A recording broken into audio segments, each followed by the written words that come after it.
Hello, Brian Pierce with the Pierce Brothers, and today we're going to talk about bolt action rifles, their safety, their function, the way that I personally use them.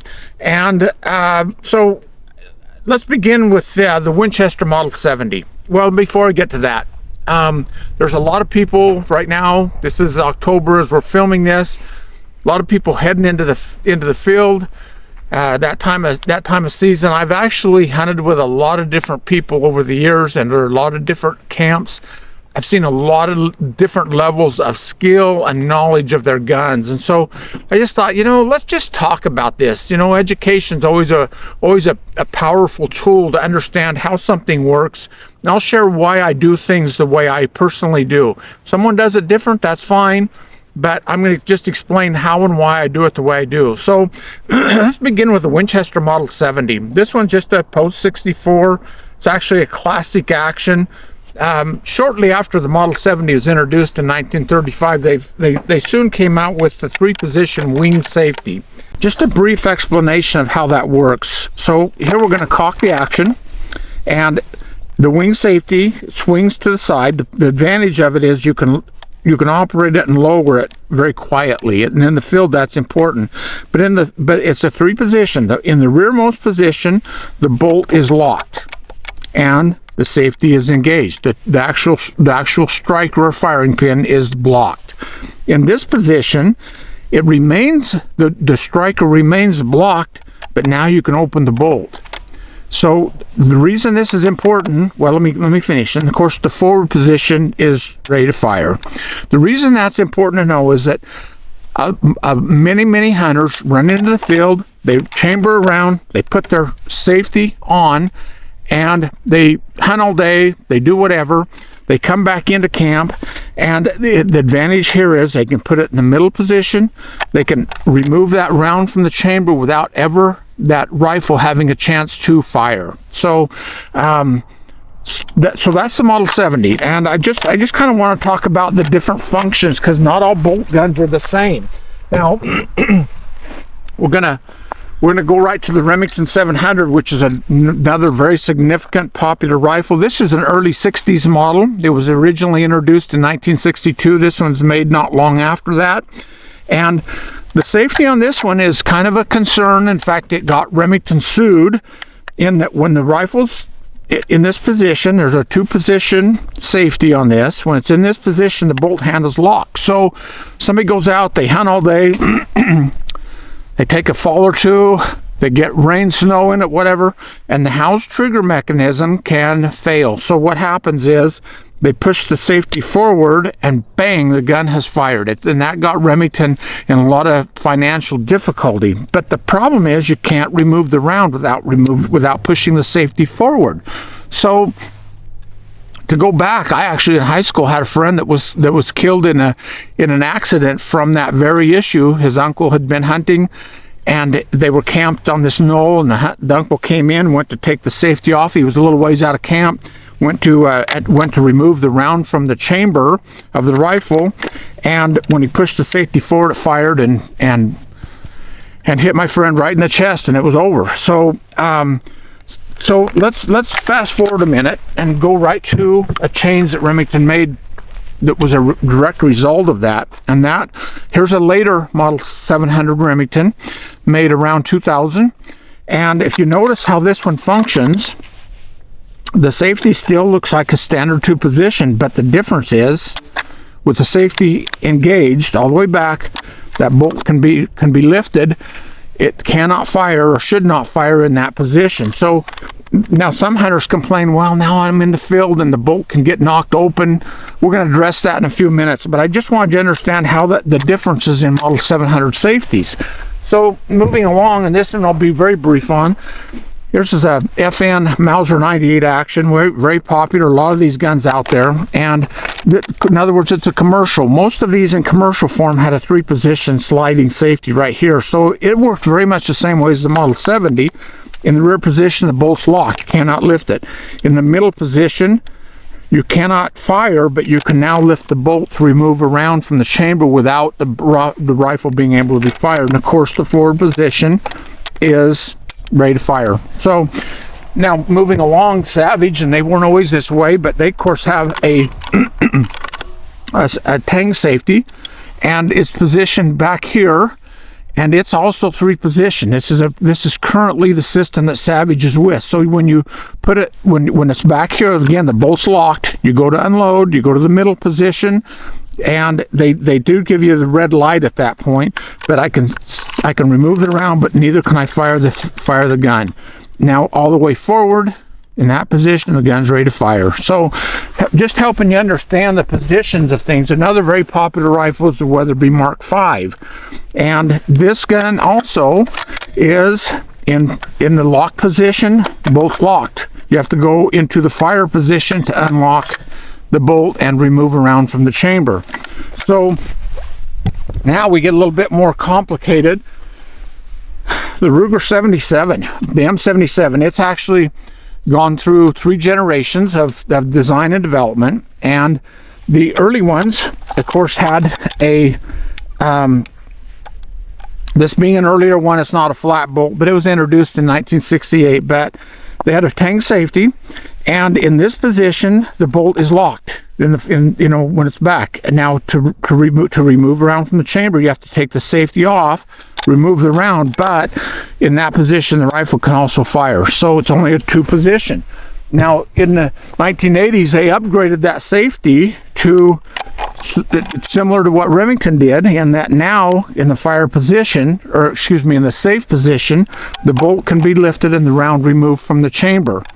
So, but it also cannot fire in that position, but forward it can fire. So basically what I'm trying to say here is that you can put around the chamber, hunt all day, but to remove that round, now you just lift the bolt. So here you have an M77 that has 2 different types of sliding tang safeties on it. The last design, of course, came out with the Ruger 77 Mark II, and also carries over to the Hawkeye, which had the same position. And here they basically went to a safety that functions very similar to a Winchester Model 70. And it's a wing safety in the locked position. Back all the way, the bolt is locked.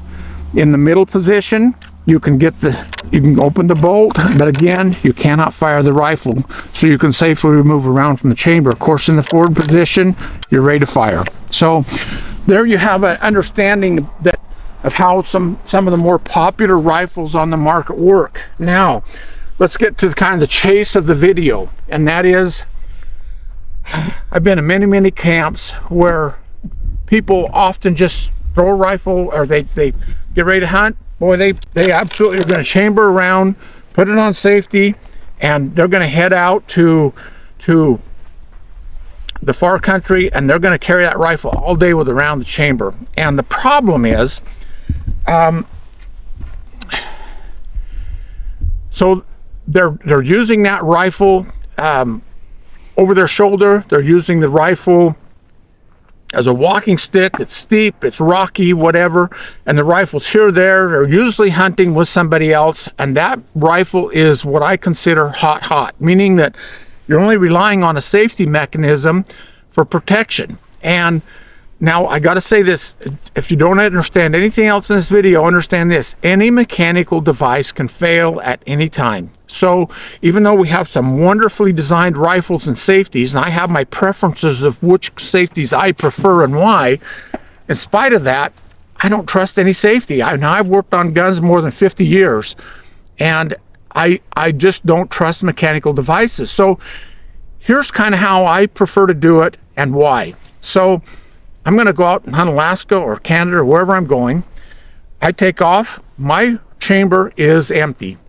And when I finally spot game, and I say, okay, I'm going to go over there on that hillside, and I'm going to, if you spot game through a spotting scope, binocular, whatever, you got rivers to wade, you've got mountains to climb, whatever to get there, that rifle remains with an empty chamber until I get there, or until I get close enough that now that deer or elk or caribou, moose, whatever it is, brown bear I'm after, that now I'm still out of hearing distance from it. At that point, I will go ahead and chamber around very quietly and carefully and close it up, put the safety on.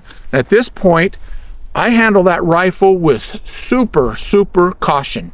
I know there's a round in that chamber. I know that I fall, and I've taken my share of falls in the mountains on icy rocks and just everything else where I broke stalks and done other things. A fall or anything you realize, okay, could potentially cause that gun to fire. So at this point, that rifle is held with extreme caution. So in the real world of hunting hard all day in the mountains or whatever, you don't put around the chamber. So, or at least I don't. That's what I'm just telling you what I do. Now, there are different types of hunting. So one of a very, very popular thing, of course, in U.S., the most popular hunted deer is the whitetail, and the most common way to hunt them is from a blind, a tree stand, or whatever it is. And I've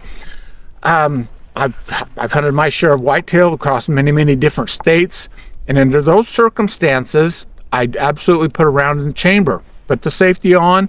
But again, I treat that rifle as a hot potato, meaning that, man, I don't lean it somewhere where it can possibly fall or anything else. I treat it with extreme caution, and I wait till I'm in the blind or into the tree stand to chamber that round. I'm not going to climb up and down where a rifle can fall, get banged, whatever, and potentially have that rifle fail, or a safety or trigger mechanism fail, and have that rifle fire. If there's no round in the chamber, it cannot fire. So once I'm in that tree stand or blind, whatever, okay, the rifle's ready to fire, deer comes into the meadow to graze for the evening, whatever. Of course, all they got to do then is slip that safety off, and you're ready to take that animal. So when I'm done hunting at that stand, ready to call it a day, whatever, at that point, of course, I put the safety into a proper position. I remove the round from the chamber, make sure that when I close that bolt, nothing is going into the chamber, lower the striker, and I'm good to go. That rifle cannot fire. And this comes from experience. It comes from hunting with a huge variety of rifles over the years. It comes from working and gunsmithing on guns. It comes from being an expert witness in cases that are sad stories. And the problem with accidents is they're 100% preventable. We all know the rules of safety and safe firearm handling, and those should always be applied even without a round in the chamber. But if you consciously are removing that round from the chamber and going about your business, you're going to be a much safer hunter in the field. Now, with all that said, when you're hunting timber, brush country, yeah, you're going to need to hunt with around the chamber to probably be successful, because running an action in front of a deer at 20 yards, they're going to be gone before you can get that rifle up and onto them. So yeah, you're going to have to hunt that way to be successful. But with that said, again, with the safety on around the chamber, hunting under dangerous game, hunting dangerous game in close quarters, whatever, yeah, you're going to want that rifle in the ready position. But again, you're going to treat that rifle with extreme care. You're not going to use it as a walking stick. You're not going to you're not going to use it. Let me put it this way: I've been in places in Canada and Alaska hunting rough country for sheep and other things where you wondered if you were going to go down the mountain at will or whether you were going to fall down that mountain. So again, a rifle with around the chamber is not good under those conditions. So but under other conditions, it's suitable, but you just got to be super careful with that rifle, knowing, okay, I've got around the chamber and it can fire. Now, one other thing, I said this earlier in the video, any mechanical device can fail at any time. Modern standards have become such that most bolt rifles today have a housed trigger, and that's something. It means that trigger mechanism is encompassed in a housing, and dirt, sand, rust, other things can get in there and cause that to fail. And like I mentioned earlier on the Remington, that caused Remington a lot of grief, because pushing that safety forward, even when the trigger wasn't pulled and the gun fires, that was a very real problem. That cost Remington millions and millions of dollars. And So my whole point with this is become familiar with the safety on your rifle. The best safety in the world is right here in your mind, and to be totally conscious of that rifle, to be conscious where that muzzle is pointed at all times. Never point a rifle at something that you are not willing to shoot, and be safe out there. Have a great time. Again, hunting or accidents in the field are 100% preventable. So be safe, enjoy your day, and thanks for watching us on Pierce Brothers.